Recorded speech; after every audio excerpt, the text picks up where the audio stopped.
samaritanos.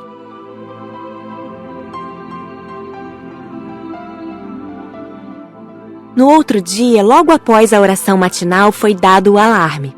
Aproximavam-se os samaritanos. Continuamos no pátio para esperá-los. O portão foi aberto e eles entraram. Vieram em veículos que não há como descrever. Não há condições de transmitir situações idênticas, porque não são iguais nos dois planos de vida. Só posso transmitir semelhanças de estados psíquico e espiritual. Podem haver semelhanças visuais, mas não fatos iguais no conteúdo externo e interno. Ficamos a observá-los, menos Joaquim, que foi ajudá-los. Samaritanos são os trabalhadores do posto que saem pelo umbral a socorrer os que querem auxílio. Estavam vestidos, para melhor trabalhar, de botas altas e capas com gorro de tonalidades do bege ao marrom claro, como as que usamos para atravessar um umbral. Os socorridos estavam seminus, e os poucos vestidos tinham suas roupas sujas e em farrapos. Apiedamo-nos. Estavam sujos, com cabelos e unhas grandes. Uns falavam, outros permaneciam como múmias. Não se mexiam, embora estivessem com os olhos abertos e aterrorizados. Muitos gemiam tristemente. Por um instante, entristeci. Ver aqueles irmãos daquela forma era comovedor. Nunca pensei em ver tanto sofrimento. Muitos apresentavam sinais de torturas. Ficamos em silêncio. Parece que por momentos não tivemos vontade de falar. A cena nos comoveu. Uma senhora socorrida, ao ver uma das trabalhadoras, exclamou: "Um anjo! Você é um anjo! Socorra-me, pelo amor de Deus!" Os socorridos foram levados para uma enfermaria própria, especial, para serem limpos e alimentados. Depois seriam encaminhados para as enfermarias e separados conforme seu estado. Por favor, deixe-me ficar com ela. Um homem segurava a mão de uma mulher que dormia em pesadelo. Providenciarei para ficarem juntos. Obrigado. Um samaritano respondeu. Guilherme confirmou o pedido. Ficarão juntos. Normalmente, pelos seus estados, seriam separados. Mas aqueles dois estavam unidos. E o homem, em estado melhor, se preocupava com a mulher, em condições piores.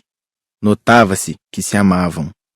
Ainda bem que ficaram juntos, pensei. O grupo de samaritanos era formado por 2 mulheres e 6 homens. Cumprimentaram-nos sorrindo e foram guardar os veículos. Em seguida, esses trabalhadores iriam alimentar-se e descansar. Aproximamo-nos admirando sua coragem e abnegação. Indaguei a um deles. Gosta desse trabalho? Faz isso há quanto tempo? Amo ir à procura dos que pedem auxílio em nome de Deus. Fui socorrido por uma caravana como esta, há 15 anos, neste posto. E há 5 anos estou nesse trabalho. Como se sente a senhora sendo mulher num trabalho que exige tanta coragem?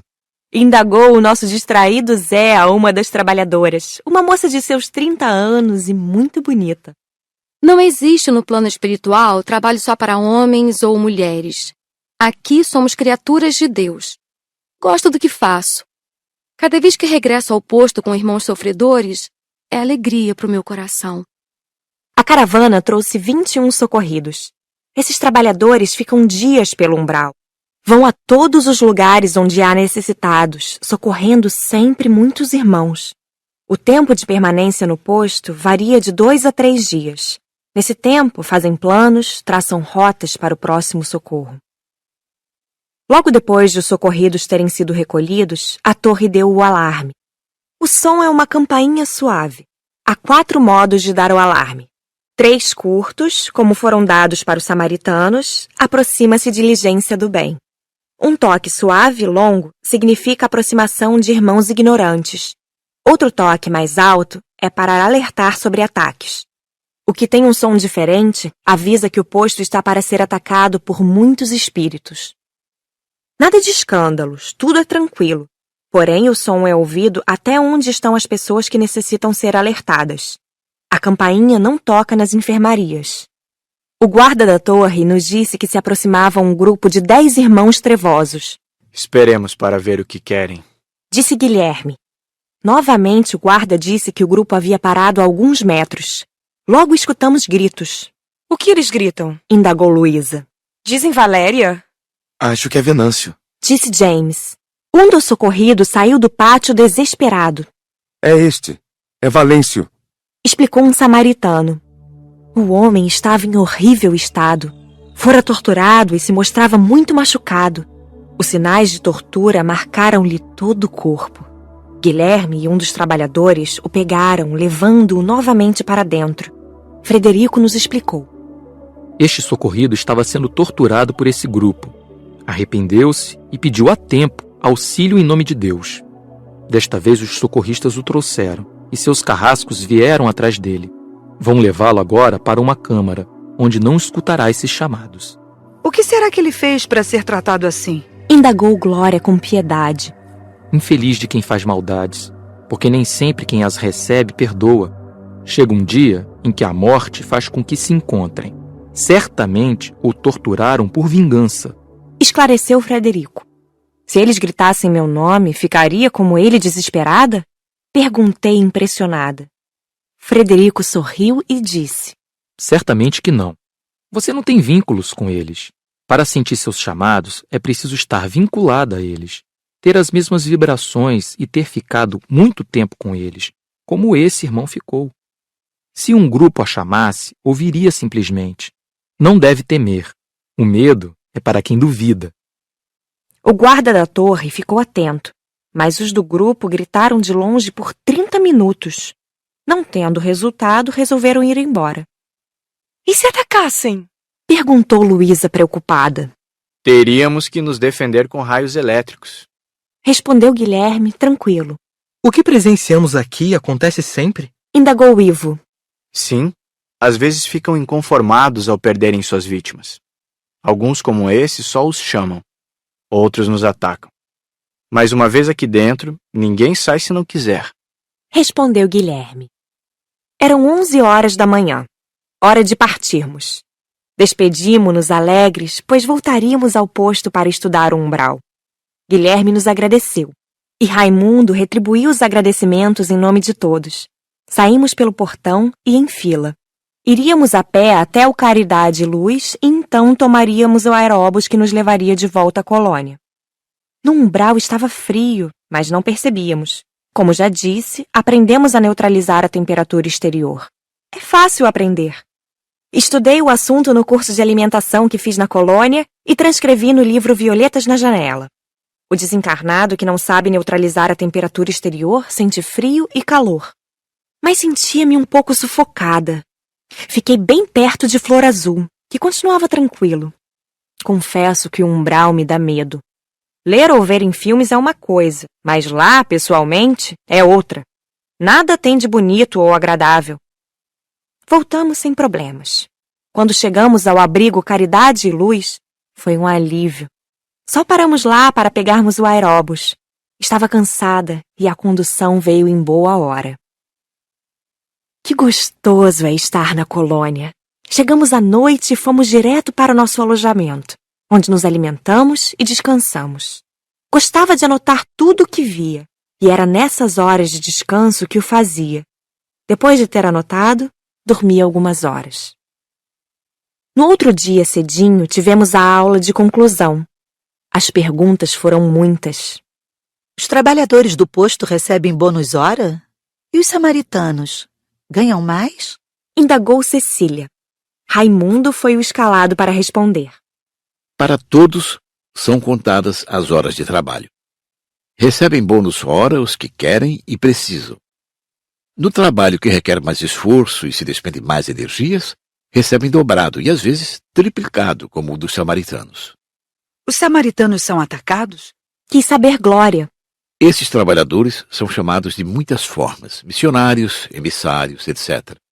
São atacados muitas vezes. Saem sempre pelas regiões do umbral e às vezes ficam no posto somente por horas. Rara é a excursão em que não são atacados. Nossos amigos não são intimidados com isso. Possuem redes de proteção e estão sempre com os lança-raios, aparelhos de defesa pequenos.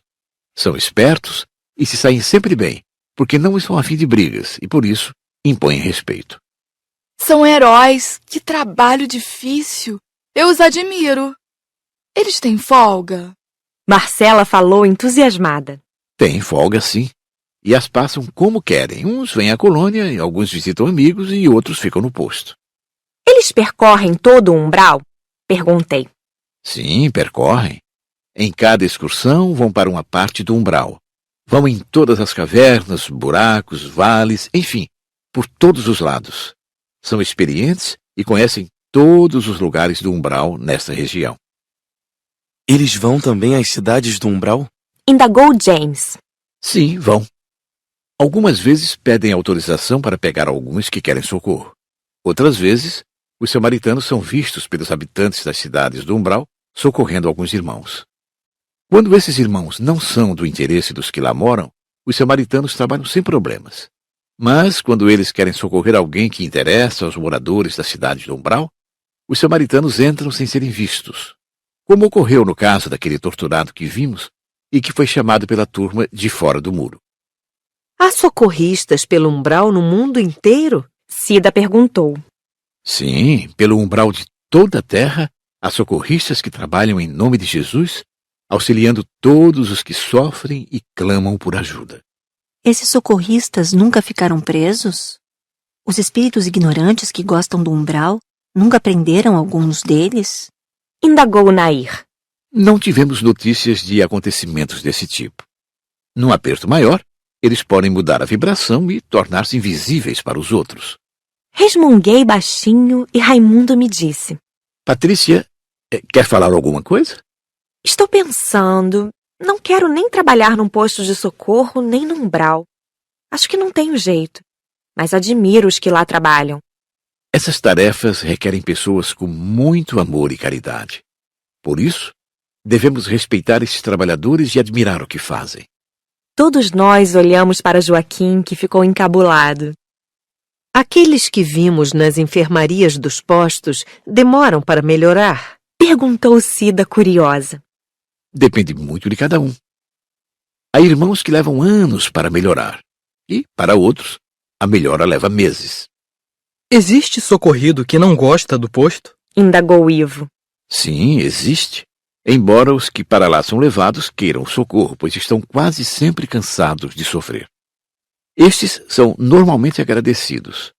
Não podemos levar irmãos que não estejam arrependidos e não queiram o socorro, porque eles acham tudo ruim. Outros dizem que nos postos há muita disciplina e querem ir embora.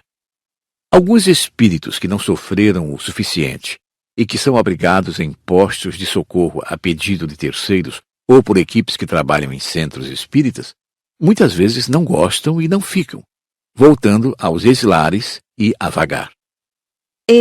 Disse Rosália. Estive no Vigília como socorrida. Sou grata a todos, mas ver o posto como aprendiz é diferente. Claro, estava enferma, necessitada, conheceu as partes que lhe cabia habitar.